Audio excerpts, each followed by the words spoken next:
And then Posicor was for blood pressure. It's called a T-cell inhibitor. And I read the package insert when I was like 23 years old, or whatever I was, 24. And I looked at it. I was like, this thing is going to cause AFib and pacemakers. And sure enough, it did. And it got pulled off the market like 3 months later. But yeah. And so Janet Woodcock I think there's something evil about that woman. And she's the one that doesn't want to have to do these FDA trials anymore and adhere to the FDA standard laws. She's like, how do we do that and push through gene editing, these gene editing therapies, which are gene editing technologies? And the answer is you don't, because up until 2018, 2019, the intelligence community and the U.S. military considered gene editing technologies to also be weapons of mass destruction. Because once you edit the genome of any species, that's to the extermination of that species. So these should have never been used. They shouldn't be used, as a Chinese scientist and doctor said, they shouldn't be used in any life form. They're not just the greatest threat to humanity, but to all biological life forms on the planet. So. Oh my God. Right. Okay. Next. So basically, I always hear about the Pfizer study, the very flawed Pfizer study. We never really hear that much about Moderna's study and what evidence and data they presented to the FDA to get their product approved. Why is that? So, I've been really focused on Pfizer, and and I think my work has been duplicated a lot. And I did look at because that's been my focus, and I've been very clear why. I don't want to sound like a broken record. I know. So, yeah. So I think anyone else can look at the Moderna data. If you look at it, I think 80% of the people had a scale 3 or 4 adverse event. That's a very serious adverse event. The category 5 is dead. I'm not kidding. Oh, God. So they had like 80% of people had 3 or 4. So that required medical attention. So their data is also very damning. I don't know why someone isn't taking on. And I want to be clear. I don't condemn anyone who wants to take on Moderna. Go for it. I just don't know how to. I really have no clue how to based on what their contract says. And so I haven't invested time in it. But I did go through obviously their website, their promotions. I did look at their phase 3 data initially, and it's also very horrifying, And I looked at their labeling, and yeah. Karen, I have some analysis. Go on. Yeah, I don't fault you for not knowing 100%. Listen, I think most people listening appreciate how much time this all takes, how much time it takes to trawl through hundreds of pages of documents, websites, studies, analyze, decipher, read through the legal jargon, read through the medical jargon, cut through all the crap, figure out the truth, sift through all the misinformation, disinformation, propaganda, bullshit. It is time consuming.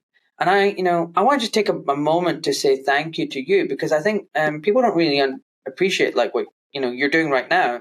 It's after midnight where you are. You've got better things to do, like go to bed. Yeah. mRNA technology. Do they want Let's do it. Yeah. So go ahead. mRNA technology is a good fit for gene editing. We want to make these editing proteins for just a short period of time to modify the genome, and producing the editing. No, stop. We want to make these editing proteins, those are spike proteins, for just a short period of time to modify the genome. You asked, do they want to modify the genome? They said, we want to modify the genome with this gene editing mRNA technology. It's right there. Frack. They're telling you what they want to do. It doesn't say we want to cure diseases. We want to prevent infection from SARS-CoV-2. It doesn't even use the term therapy. They say we want to use gene editing mRNA technology to modify the genome. That's what it says. Yeah. And everyone's like, she's not a doctor. And I'm like, do you need to be a doctor to figure that one out? mRNA technology is a good fit for gene editing. We want to make these editing proteins for just a short period of time to modify the genome. So listen.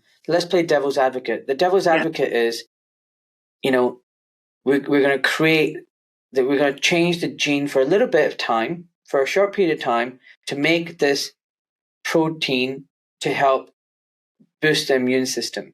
Let's give them the benefit of the doubt. They're saying we're going to make a little factory in the human cell to produce this thing that will allow the immune system to identify the big baddie when it actually comes along and deal with it in an efficient manner. That's potentially what they're saying. Or this is, they're saying, so I didn't want to have to go here. So Dr. Robert Malone has proclaimed to be the inventor of the mRNA technology, specifically the cationic liposome. This is his patent, delivery of exogenous DNA sequences in mammals. And Pfizer clearly says on their website, Pfizer needed large quantities of something called the cationic lipid, right?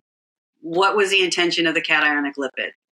So the background of the invention is they were talking about the current gene therapy focus has been on permanent cures in which DNA is integrated into the genome of the patient.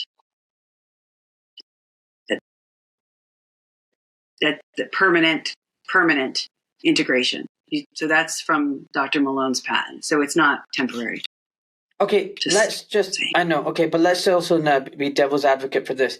Some people have genetic disease where, they don't have a protein that's making an enzyme, and then they're deficient, and then they get buildup of a chemical, and then it causes, mental illness or developmental delays or early death. Say you could create a way of inserting that genetic code in this individual, then potentially you could cure them of this congenital genetic disorder. Yeah, that's correct.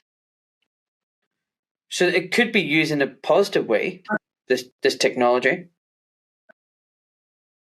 Potentially. Yeah, it could be used in a positive way, but I just want to be clear that this is a permanent change to the human genome. Yeah. I wonder how many... And they shouldn't be editing the genome. It's permanently changing the genetic, going into the nucleus of cells and permanently changing the genetic material your body's producing, the cells that your body's producing. It's integrating foreign DNA. So, some of the foreign DNA that was originally experimented on was here. It's human rats. Basically, newborn rats were transfected Xenophis and Drosophila cells. So that's so human rats were able to express foreign DNA from an African frog, and the Drosophila is a firefly. Fruit fly? So yeah, fireflies. That's fruit fly. Fruit fly. Yeah, fruit fly. Yeah, fruit fly. So they're able to express the foreign DNA. So the idea is now we know with SARS-CoV-2, it came, they're saying it came from a bat. So there's genetic material there from bats and rodents. So now it's having the human genome, express that DNA from non-human species. I think it's gross. I think it's horrible. I think it's demonic. I think it's blasphemous. And I don't see why you would have to do that to stop a respiratory virus. What? I think it's fracked up. I think I'm with you. It's demonic and it's evil. I was just playing devil's advocate there. I agree. I think this is just disgusting. And I feel like it's the tip of the iceberg. I feel like this is all proof of concept. It's this and CRISPR and all this other stuff. They want to change creation. They want to change what God made us. And they want to create a different type of human being, and they want to play God. And I think it is blasphemous. And I think it's very dangerous because we know nothing. We're children playing with guns. It's a recipe for disaster. I agree. I just don't understand how people signed up for this. I don't think everyone's a nihilist, that's involved with this, but certain individuals must be. I mean, I assume Bill Gates is, but something I also wanted to point out was that they intentionally, like you said, this could cure genetic disease, but they can also cause artificially induced genetic disease. And I want to just show that real quick. So in Pfizer's labeling here, under the mechanism of action, I don't have it underlined for some reason, but at the very bottom, you can see my arrow. It says during RNA transcription, redacted is replaced with redacted. This nucleoside substitution has been demonstrated to enhance in vitro transcribed mRNA while reducing reactogenicity. So they explain that there is nucleoside substitution going on, right? That's what it does. So, nucleoside substitution, here you go. Here. Nucleoside substitution, as related to genomics, this is according to the NIH, is a type of mutation in which one nucleotide is replaced by a different nucleotide. So those are your individual codon, AGTC, right? Base pairs. In the codon sequences. Yeah. The base, okay, yeah. And then they say here that a tiny change in one's genome, like a simple substitution, can have profound effects on human health, right? So it can cure disease, but it can also cause disease. And then Pfizer has on their website, gene editing works by delivering quote unquote tools encased in the lipid nanoparticles that have the potential to add, remove, or correct faulty genes. Or it can insert faulty genes, right? So it can add faulty genes. So it says add, remove, or correct fault. So they can add faulty genes. And